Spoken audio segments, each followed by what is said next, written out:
matamu, saatnya meraih mimpimu. Arahkan pandangan ke depan, Tuhan kan menunggu.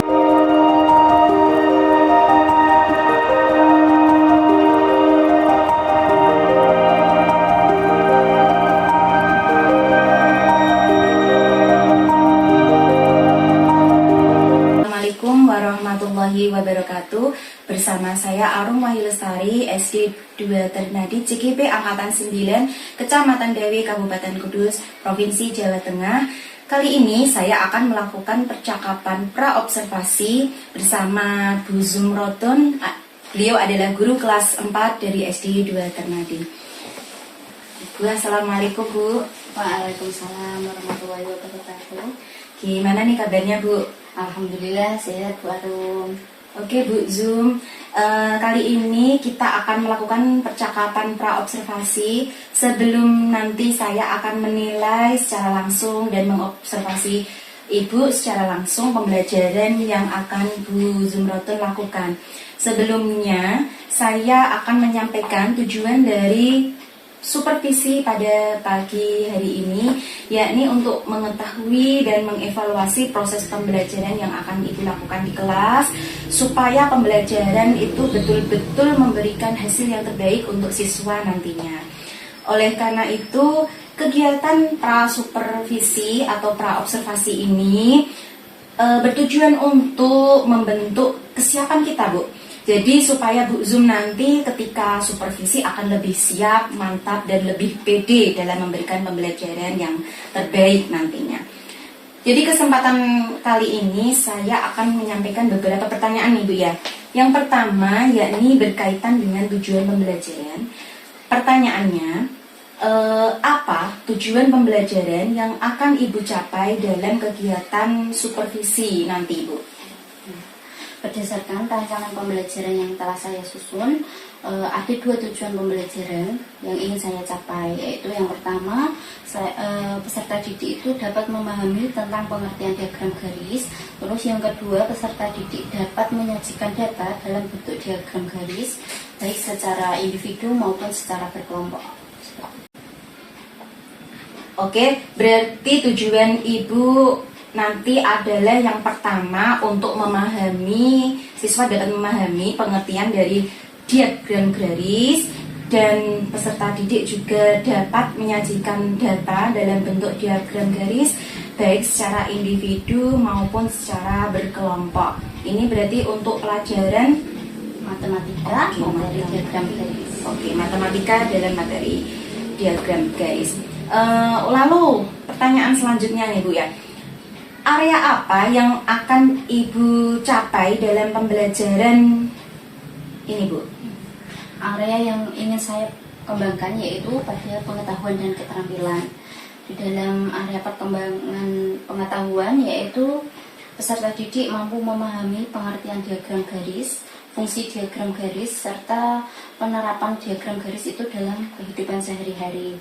Terus yang kedua, dari segi keterampilan yaitu siswa mampu menyajikan data itu dalam bentuk diagram garis baik secara individu maupun berkelompok.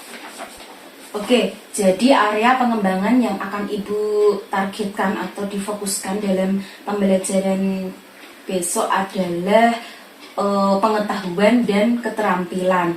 Ya, ini dalam pengetahuan siswa dapat memahami tadi ya pengertiannya, sedang untuk keterampilan siswa dapat membuat diagram dalam bentuk data diagram secara mandiri ataupun secara berkelompok.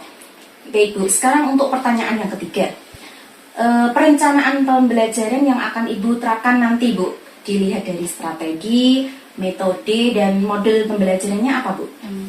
Untuk strateginya sendiri yang telah saya siapkan yaitu pembelajaran berdiferensiasi, yaitu berdasarkan kesiapan siswa yang diintegrasikan dengan pembelajaran sosial emosional, serta dalam pembentukan kelompoknya nanti telah sesuai dengan kemampuan, keterampilan, serta keaktifan peserta didik. Untuk metodenya sendiri ada diskusi, ceramah, terus ceramahnya terbatas, penugasan, dan tanya jawab. Sedangkan untuk model pembelajarannya sendiri menggunakan PBL atau Problem Based Learning. Iya Bu, berarti nanti Ibu akan melakukan pembelajaran yang berdiferensi terintegrasi dengan KSE seperti yang sudah Ibu sebutkan strateginya, yakni pembelajaran yang berdiferensiasi. Metodenya adalah metode diskusi, ceramah, terbatas, penugasan, dan tanya jawab ya Bu ya. Sedangkan untuk model adalah problem based learning. Nah, sekarang untuk media pembelajarannya Bu, apa yang akan Ibu gunakan nanti dalam media pembelajarannya? Media pembelajaran yang akan saya gunakan dalam materi diagram garis ini yaitu ada PowerPoint, terus video yang saya ambil dari YouTube, ada papan diagram serta LKPD. Wah, ternyata cukup lengkap sekali ya Bu dari ini media yang sudah Ibu sebutkan kalau sudah saya lihat ini. Nah, kira-kira kapan ini berarti Bu Zoom akan melakukan kegiatan pembelajaran tersebut? Kelasnya apa, hari apa, dan jam berapa Bu? Ya, insya Allah saya akan melaksanakan pembelajaran ini nanti di hari Sabtu 9 Desember di jam keempat dan sampai 5, yaitu jam 9 sampai jam 10 lebih 10. Oke Bu Zoom, berarti kita sepakati nanti pembelajaran yang akan dilaksanakan adalah hari Sabtu depan jam keempat dan kelima atau jam 9 pagi sampai jam 10 lebih 10 ya. Insya Allah ya Bu, semoga kita nanti bisa melakukannya dengan baik dan tidak ada halangan, sehingga saya juga bisa melihat Bu Zumroton secara langsung pembelajaran yang akan Ibu lakukan. Pada saat observasi, saya akan mencatat seluruh kegiatan yang sudah Ibu lakukan secara detail dan terperinci. Sebelum saya akhiri Bu, masih ada satu pertanyaan ini Bu. Kira-kira apa nih Bu yang sudah Ibu dapat dari percakapan hari ini Bu? Ya, berdasarkan percakapan hari ini, saya memiliki gambaran tentang apa saja yang perlu saya persiapkan untuk proses pembelajaran nanti, baik dari pendekatan, metode, model, serta media pembelajaran. Ya, terima kasih Bu Zoom, percakapan hari ini sangat menyenangkan. Sampai ketemu lagi hari Sabtu besok. Semoga pembelajaran yang kita lakukan hari Sabtu dapat berjalan dengan lancar tanpa ada halangan suatu apapun. Amin ya. Terima kasih dan Assalamualaikum warahmatullahi wabarakatuh. Waalaikumsalam warahmatullahi wabarakatuh. Demikianlah percakapan pra-observasi pada pagi hari ini. Sampai ketemu lagi pembelajaran kelas atau supervisi kelas dan percakapan pasca observasi. Assalamualaikum warahmatullahi wabarakatuh.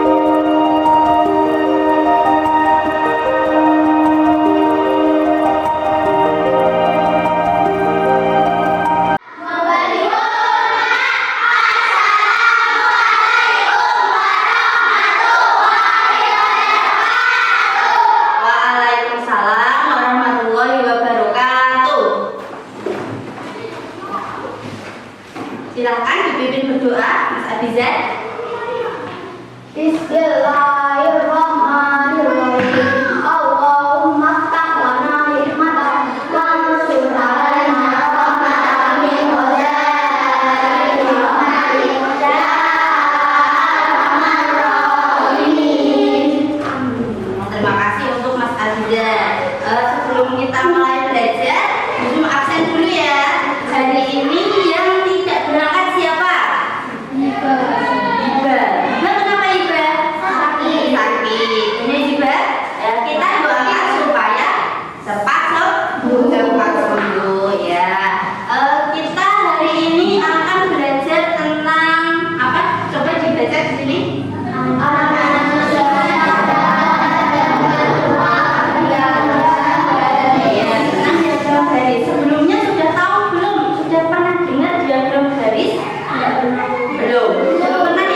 kita melakukan gerakan buka tutup, bertepuk tangan. Masa nggak pernah dengar ya? Yang rajin nonton TikTok, nggak pernah. Nanti kalau buka tutup berarti buka tangannya begini, tutup begini ya. Bertepuk tangan, buka tutup, tepuk tangan lagi. Gulung-gulung, digulung-gulung, lalu tersenyum, digulung-gulung, lalu tertawa. Haha. Lihat sambil berdiri siap, biar semangat ketemu olahraga. Sampai? Sudah istirahat tadi? Isi? Ayo kita berdiri semua. Yang kompak ya, yang semangat. Ujung hitungin. 1, 2, 3. Buka tutup. Bertepuk tangan. Buka tutup. Tepuk tangan lagi. Digulung-gulung, lalu tersenyum. Digulung-gulung, lalu tertawa. Sambil goyang-goyang nggak apa-apa, biar luas, oke? Badannya, oke. Kita ulangi sekali lagi. Buka tutup, bertepuk tangan. Buka tutup, tepuk tangan lagi. Digulung-gulung, sambil tersenyum. Digulung-gulung, sambil tertawa. Oke, tepuk tangan untuk kita semua. Ya, bisa kembali duduk. Kita tadi belajar tentang apa? Diagram garis. Tentang diagram garis.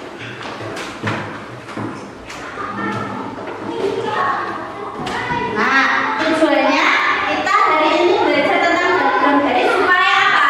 Kalian bisa memahami tentang apa itu diagram garis. Diagram garis nanti kalian tahu caranya untuk membuat diagram garis dari soal dari kehidupan sehari-hari. Oke, terus yang kedua bisa menyajikan data dalam bentuk diagram garis, bisa membuatnya di LKPD.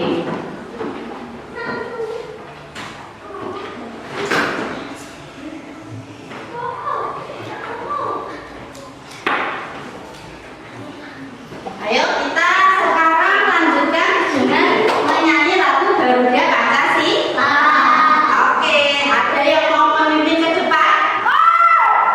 Oke, Abizar tadi. Ada yang lain? Ayo. Loh, tunjukkan semangatnya. Ayo najwa. Loh, enggak apa-apa. Ayo. Azandra. Ayo, enggak apa-apa. Garuda Pancasila. Udah apa lah? Di sini. Nih, ayo. Nah, ayo Alena, ayo. Menghadap ke teman-teman. Ya, semuanya sambil berdiri. Kita menyanyi dengan lantang yang semangat. Ayo, Alena dihitungi. Garuda Pancasila, akulah pendukungmu. Patriot proklamasi, sedia berkorban untukmu. Pancasila dasar negara, kaya adil makmur sentosa. Pribadi bangsaku, ayo maju, ayo maju.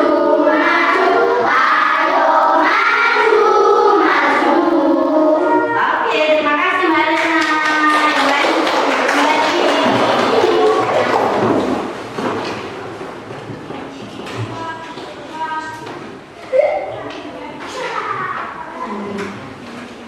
Budu mau bertanya sebelum kita lanjut ke materi diagram garis. Oke, pernahkah kalian nonton berita di TV? Pernah. Di TV atau di HP?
Bentuknya itu kayak batang-batang gitu. Berarti diagram betul, diagram batang.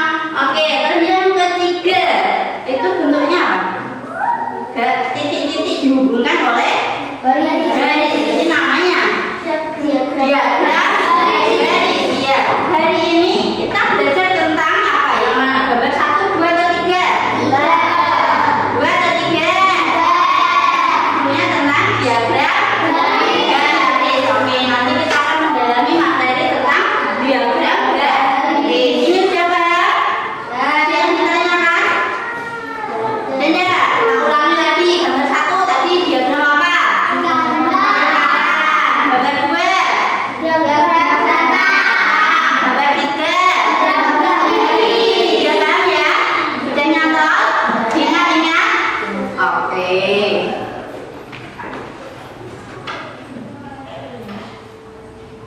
Statistika mengenai Kita akan mendalami materinya. Sekarang diperhatikan video ini baik-baik, oke? data dalam bentuk diagram garis. Diagram garis adalah diagram yang disajikan menggunakan garis untuk menunjukkan banyaknya data yang telah diperoleh. Nah, sekarang ini adalah pengertian diagram garis. Apa itu diagram garis? Coba dibaca bersama. Nah,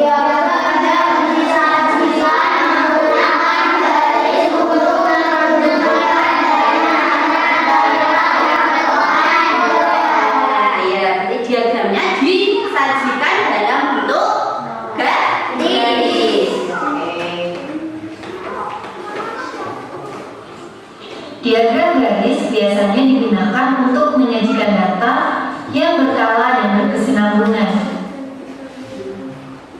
Ini fungsi diagram garis untuk apa? Sudah dibaca?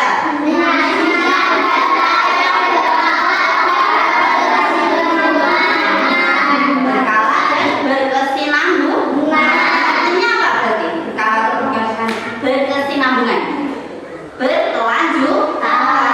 Ada terusnya, tidak hanya di tahun ini, nanti ada data di tahun berikutnya. Jadi ada banyak data, tidak hanya satu data.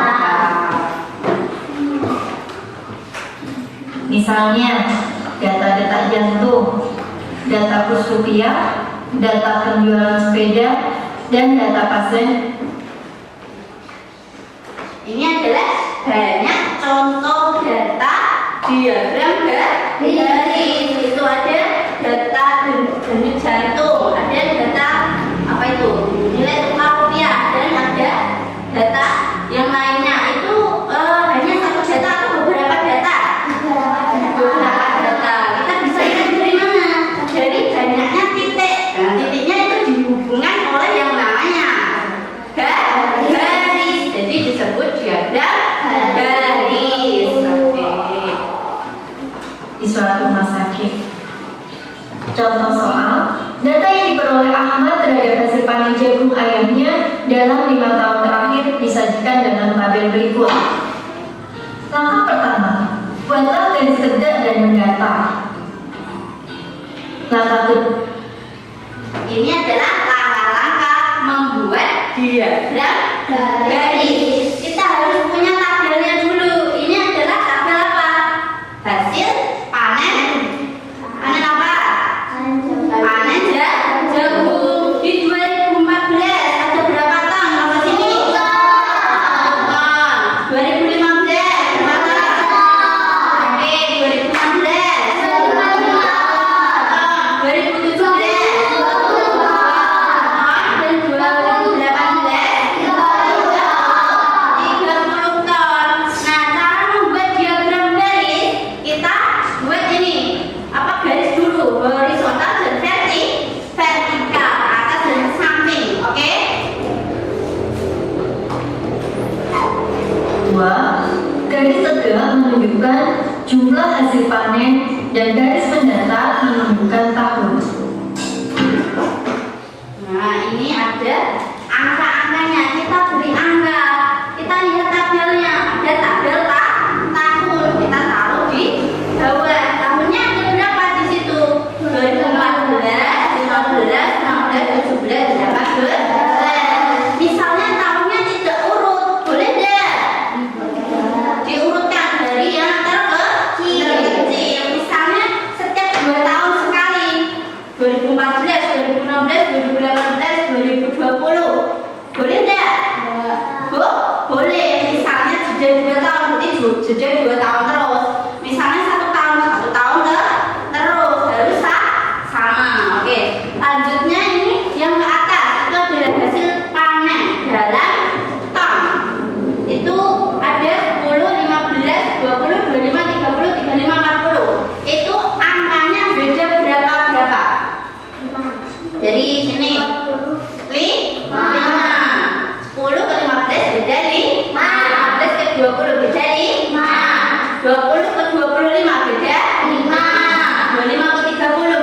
Berilah titik pada pertemuan tahun dan hasil panen. Pada tahun 2014, hasil panennya adalah 10 ton. Oke, ini dikasih garis. Dilihat tahunnya 2014 sebanyak 10 ton hubungan oleh garis. Nanti di pojoknya dikasih titik. Ya, garisnya garis-garis putus saja, oke? Dilanjut ke tahun berikutnya. Kemudian pada tahun 2015 hasil panennya adalah 15 ton.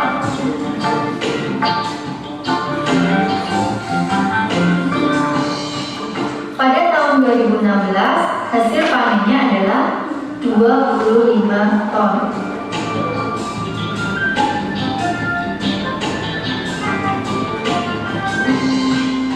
Pada tahun 2017 hasilnya adalah 20 ton.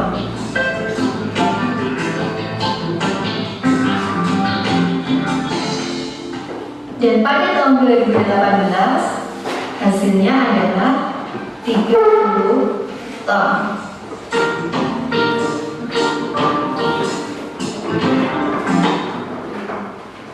Nah, ini untuk membuat garisnya, garis dan titiknya. Sampai sini paham?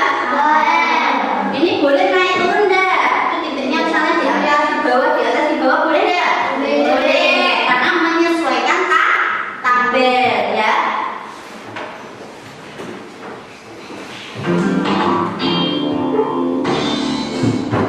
Hubungkan titik-titik tersebut dengan garis.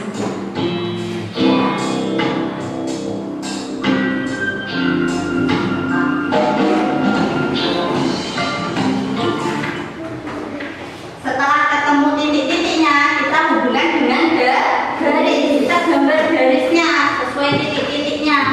Nah, dari 2014 ke 15 itu artinya hasil panennya naik apa turun? Naik. Oke. 2015 ke 16 naik apa turun? Naik. 2016 ke 17 turun. Ya, 2017 ke 18 naik. Oke. Gampang? Oke. Oke adik-adik, sampai di sini dulu untuk pembahasan cara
kita mulai dari bulan apa tadi mintanya?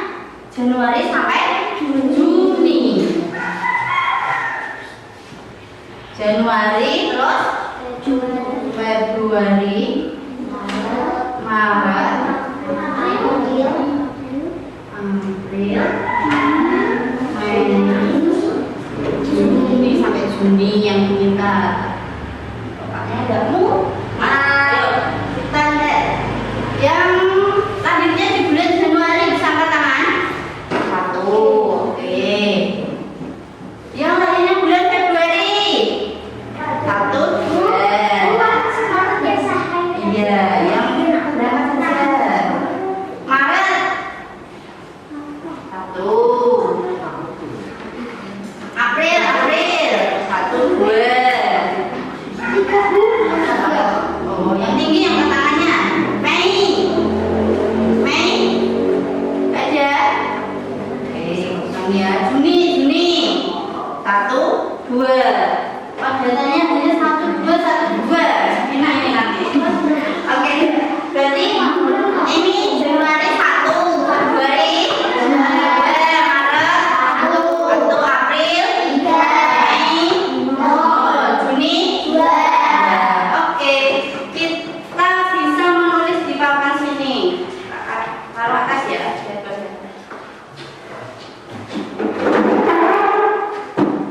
Kalau angkanya rendah gini, berarti kita bisa buatnya 1, 2, 3, 4, 5. Sudahnya 1. Dari bawah tulisnya. Siapa yang mau tulis? Ini. Yang bantuin yuk. Bantuin tolong.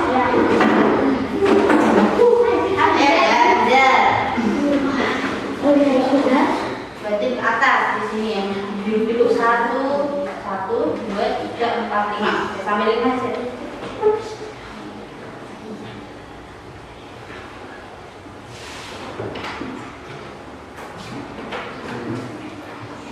Oke, terima kasih. Tepuk tangan, udah nggak bisa.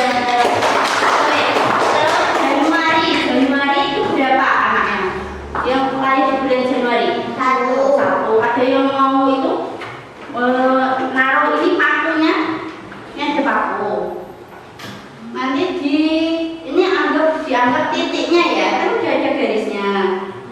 Tinggal kasih titik.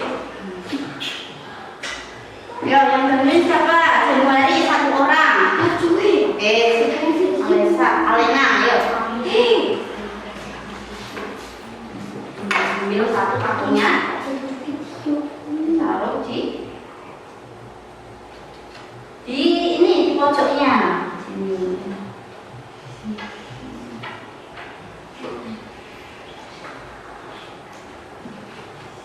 Oke, terima kasih Alena. Tepuk tangan untuk Alena. Oke, yang bulan Februari, siapa yang mau maju?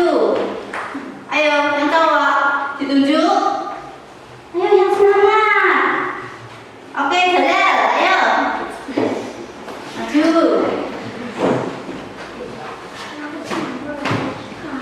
Februari berapa lah? Ya, oke. Ambil pakunya. 1 aja pakunya. Kita taruh di titik.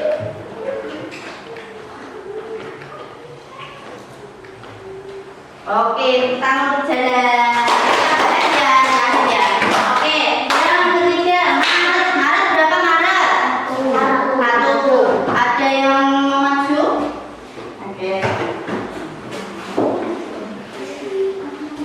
Maret, turutkan Maret tuh. Wah, ayo belajar tepuk tangan. Oke, kita belajar dulu karena ada yang masih bingung. Kita belajar dulu ya.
Ya, betul. Nih, Maretnya ada 1 anak. Oke.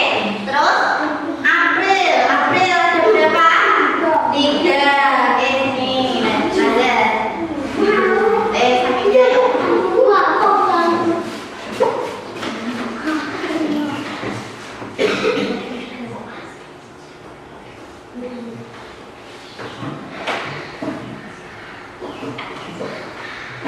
Terima kasih ya.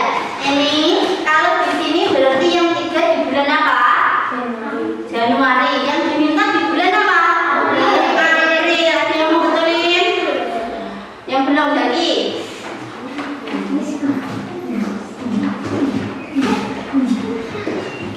April. Oke.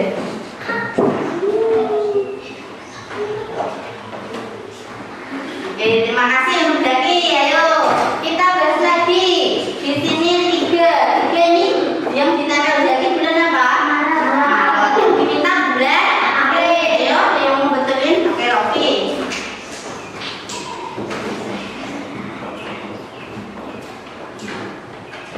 Ya, di bulan April ada 3. Nah, oke, terima kasih Mas Rofi. Ayo dilanjutkan bulan Mei. Bulan Mei itu 0 berarti lurus di garis bawah. Ada yang mau coba? Ayo. Oke, Nazar yuk.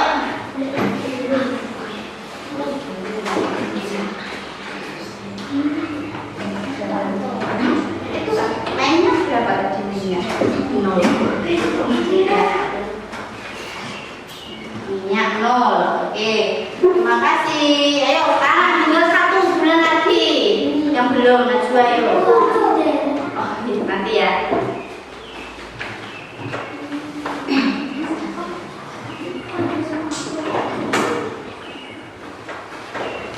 Terima kasih. Tepuk tangan untuk anak-anak kelas 4 dan dari nanti. Oke, ya, satu titik-titiknya. Namanya kan diagram garis. Jadi harus ditarik garis. Kalau di kertas pakai pensil, kalau di sini pakai ini tali. Ada yang mau narik garisnya? Yang belum, ambil ya, ambil. Nah, ditarik.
Setelah ini ada yang ditanyakan belum? Nanti kita akan berdiskusi. Ada yang bertanya? Ada. Sudah paham caranya membuat diagram garis? Sudah. Oke. Sekarang mari kita berkelompok.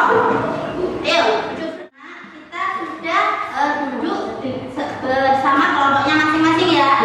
Nah, sebelum mengerjakan LKPD, belum akan mengasih nama kelompoknya. Hari ini kelompoknya adalah hewan buas semua. Oke, biar apa? Biar semua semangat pastinya.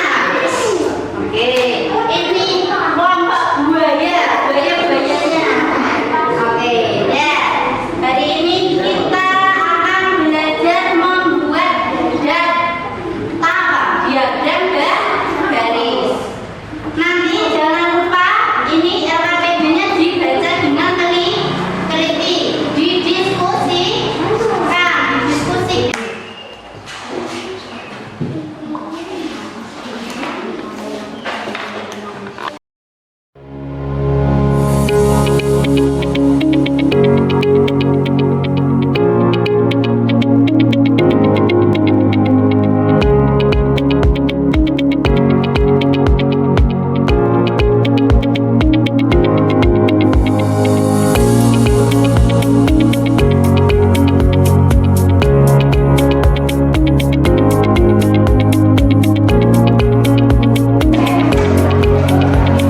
Assalamualaikum warahmatullahi wabarakatuh. Kembali bersama saya Arum Wahyu Lestari dari SD 2 Ternadi pasca observasi. Nah, saat kali ini saya masih ditemani oleh Bu Zumroten sebagai guru yang telah saya observasi. Ya, assalamualaikum Bu. Waalaikumsalam warahmatullahi wabarakatuh. Baik Bu Zum, terima kasih atas waktunya untuk melakukan kegiatan pasca observasi pada siang hari ini. Nah, tujuan dari pasca observasi itu sendiri adalah untuk mengevaluasi dan merefleksi sejauh mana pembelajaran yang telah Ibu lakukan. Di sini saya akan menyampaikan beberapa pertanyaan. Pertanyaan yang pertama, bagaimana perasaan Ibu terkait proses kegiatan observasi kelas yang sudah Bu Zum lakukan? Perasaan saya ketika proses pembelajaran gugup Bu, karena biasanya hanya saya dan peserta didik, kali ini ada Bu Arum yang mengawasi seperti itu. Oke. Tapi ya sudah plong Bu, akhirnya terlaksana juga. Iya. Oke, berarti seperti itu ya Bu ya, ada perasaan gugup, grogi, tapi plong karena sudah dilaksanakan dengan baik. Oke. Kemudian ya Bu, berkaitan dengan area pengembangan yang sudah Bu Zum lakukan, bisa Ibu ceritakan mengenai area pengembangan apa dan tahap-tahap atau langkah pembelajaran yang sudah Ibu lakukan? Ya, untuk area pengembangan sendiri ada dua, yaitu di pengetahuan dan di keterampilan. Untuk di pengetahuannya itu saya menyampaikan materi melalui PowerPoint dan juga melalui papan diagram, sehingga peserta didik lebih menguasai dan mendalami materi tentang diagram garis. Terus untuk keterampilannya melalui diskusi kelompok dalam mengerjakan LKPD yang berkaitan dengan materi diagram garis seperti itu. Untuk langkah-langkah pembelajarannya sendiri meliputi 3 tahapan, yaitu pendahuluan, inti, dan penutup. Saat pendahuluan meliputi orientasi, motivasi, dan apersepsi. Dan untuk di bagian inti saya menggunakan model pembelajaran PBL atau Problem Based Learning yang terdiri dari orientasi masalah, mengorganisasi peserta didik untuk belajar, membimbing penyelidikan secara individu dan kelompok, setelah itu menganalisis dan mengevaluasi proses pemecahan masalah, dan dilanjutkan di akhir penutup dengan melakukan refleksi. Seperti itu. Melakukan 2 area pengembangan yang terlaksana ya. Yang pertama adalah aspek pengetahuan dan juga aspek keterampilan. Seperti yang Bu Zum sudah jelaskan, sekarang coba untuk pertanyaan ketiga, menurut Bu Zum sejauh mana area pengembangan yang sudah Ibu lakukan? Apakah sudah berhasil atau belum Bu?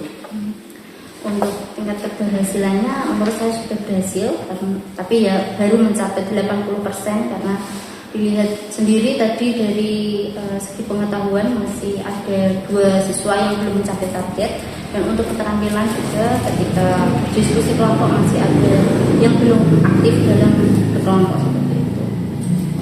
Ya, berarti sudah termasuk berhasil ya Bu ya. Lalu kalau menurut Bu Zum sendiri, kendala atau kekurangan apa yang Ibu temui atau hadapi saat pembelajaran dan observasi kelas yang tadi kita lakukan Bu? Untuk kendalanya sendiri, ini masih banyak siswa yang kurang aktif, terus masih belum bersemangat, padahal tadi sudah melakukan speaking seperti itu. Ada yang masih belum konsentrasi sehingga masih kesulitan dalam mengerjakan lembar evaluasi. Oke, jadi kendalanya adalah masih ada beberapa siswa yang kurang aktif. Lalu benar sekali ya Bu ya, itu tadi ya juga sebagai catatan observasi saya. Jadi ada memang beberapa anak yang kesulitan konsentrasi dan tidak mau terlibat aktif. Itu kira-kira ya Bu, apa sih alasan anak tersebut atau faktor yang menyebabkan mereka itu kurang aktif atau tidak terlibat dalam diskusi tadi? Misalnya itu apa Bu? Oh iya, sebagian besar peserta didik yang kurang aktif itu karena masih pemalu ya, karena memang sifat bawaannya mungkin anaknya pemalu. Terus di dalam diskusi itu ada siswa yang mendominasi, jadi yang mendominasi itu hanya itu, jadi tidak memberikan kesempatan yang siswa pemalu tadi. Selain itu mungkin karena tadi habis olahraga jadi kecapean itu seperti itu, jadi siswanya kurang semangat. Oke, setelah Bu Zum mengetahui faktor penyebab atau mungkin alasan siswa tadi kurang aktif, lalu kira-kira nih Bu, apa rencana yang akan Bu Zum lakukan ke depannya? Untuk rencana ke depannya supaya siswa lebih aktif lagi dalam pembelajaran, yaitu saya mungkin menerapkan pendekatan yang sesuai dengan minat siswa, persiapan belajar siswa, dan sesuai dengan gaya belajar siswa yang terintegrasi dalam pendekatan pembelajaran berdiferensiasi seperti itu, agar kebutuhan belajar siswa itu terpenuhi. Ya, luar biasa sekali ya Bu, berarti Bu Zum lebih memantapkan lagi. Tadi kan memang Bu Zum mengajarnya juga sudah berdiferensiasi, sudah bagus sekali ya, tapi ada memang beberapa anak tadi. Jadi pendekatannya lagi dimantapkan sesuai dengan kebutuhan, minat, dan gaya belajar siswa ya. Semoga ini ya Bu, hasilnya itu akan berbeda dari yang tadi sudah Ibu lakukan, dan saya ini tunggu ceritanya nih Bu. Setelah Bu Zum nanti melakukan pendekatan yang Bu Zum merencanakan, kira-kira kapan nih Bu kegiatan atau pelaksanaan perubahan yang Ibu sudah rencanakan ini? Insya Allah akan saya lakukan secepatnya ya Bu. Nah, demi itu sih perbaikan proses pembelajaran dan peningkatan hasil belajar juga, yang tadinya mungkin 80% bisa meningkat menjadi 100% atau sembuhan seperti itu. Bagus sekali ya Bu Zum. Semoga apa yang sudah Bu Zum rencanakan bisa dilakukan dengan baik sehingga betul-betul berjalan dan bisa memberikan yang terbaik untuk siswa nantinya Bu. Saya rasa cukup untuk percakapan pada siang hari ini. Terima kasih ya Bu ya. Sama-sama Bu. Demikian kegiatan rangkaian supervisi akademik yang sudah saya lakukan, diawali dari pra-observasi, supervisi akademik, observasi, dan diakhiri dengan pasca observasi. Saya ucapkan terima kasih kembali kepada Bu Zum yang sudah mau diobservasi pada kegiatan hari ini. Terima kasih dan akhirul kalam. Wassalamualaikum warahmatullahi wabarakatuh.